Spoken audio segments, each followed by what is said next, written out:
This is France, a land known for its elegance, art, and rich cultural heritage. And this is Germany, a powerhouse of engineering, efficiency, and precision. These two nations, with their distinct identities and histories, have always shared a complex relationship, with conflicts and disagreements stretching back through the annals of time.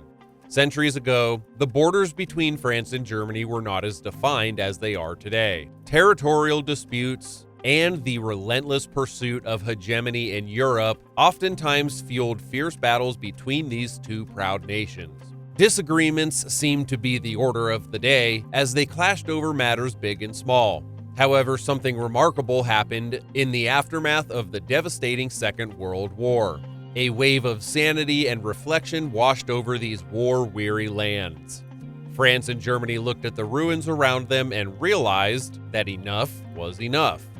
The time had come to set aside their differences and forge a path towards peace, prosperity, and unity. With this newfound determination, the two nations embarked on a journey of both social and economic development, joining hands in creating the European Union and set Europe on a path of both progress and cooperation. It seemed as if the ghosts of the past had been exorcised, and a new era of harmony was dawning. But alas, the winds of change have blown once again, and the Franco-German relationship finds itself under strain. It may not be as dire as the conflicts that tore them apart in the first place, but the cracks are beginning to show. In today's video, we're going to delve into the intricacies of the Franco-German relationship, exploring why it is currently facing challenges, and also pondering whether it is just another temporary hurdle or a cause for genuine concern. And right before we start, we'd like to kindly ask you to please subscribe to the channel to stay updated on our content. When it comes to the French and Germans, disagreements are practically in their DNA. Lately, there have been three major bones of contention: energy, debt, and Macron's fancy idea of strategic autonomy.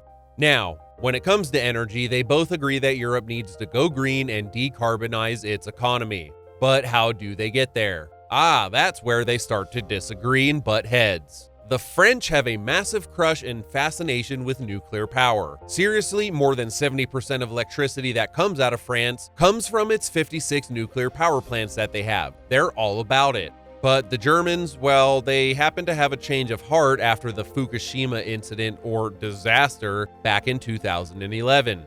They were like, nah, let's shut down our nuclear power plants. And guess what? Everybody in the German political circus agreed, except for the AfD, who wanted to keep them running. Oh, and it turns out about 3/4 of Germans were totally on board with the phase-out. As if that wasn't enough, these two can't see eye to eye about natural gas either. The Germans are all about it, thinking it is a great transition fuel. Meanwhile, the French are against the MidCat pipeline, which would have linked Central Europe to the gas network coming from Algeria, through Northern America, and into Spain. Schultz was in favor of the pipeline, but Macron argued that investing in gas infrastructure would only slow down the energy transition. Let's dig into our second hot topic: debt. Brace yourselves, because the German and the French have some seriously contrasting views on this one. The Germans, bless their fiscally conservative, frugal little hearts, are all about strict debt limits. They're not exactly thrilled about the idea of sharing the debt burden among EU member states. It's like they're the responsible older sibling, wagging their finger and saying, hey, let's keep those debts in check. Now, during the pandemic, things of course did seem to calm down a bit. They managed to find some common ground and signed off on this massive 750 billion euro recovery debt fund for the EU. And hold on to your hats, because last year, all hell broke loose again. The Germans went ahead and passed this colossal energy support package. So what does that mean? Well, it basically allowed them to go on a shopping spree for natural gas, but at the expense of other EU states.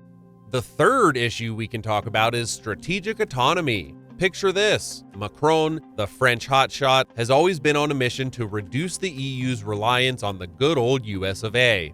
Germans, on the other hand, are not losing any sleep over geopolitics. Nope, they are all about trade and making those sweet commercial connections. It's like they've got their eyes set on the prize, focus on boosting their economic prowess. Who needs geopolitics when you've got profits to chase, right? Here's where things get a bit spicy. France is currently ticked off by Germany's recent move to ditch Europe's own military capacity and instead splurge on recent successful American weapon systems. Talk about throwing a wrench into the works. France is shouting from the rooftops saying, "Hey Germany, let's invest in our own military, not Uncle Sam's toys." But wait, there is more. Brace yourselves for the shocking twist. In the past few months, relations between these two powerhouses have taken a nosedive.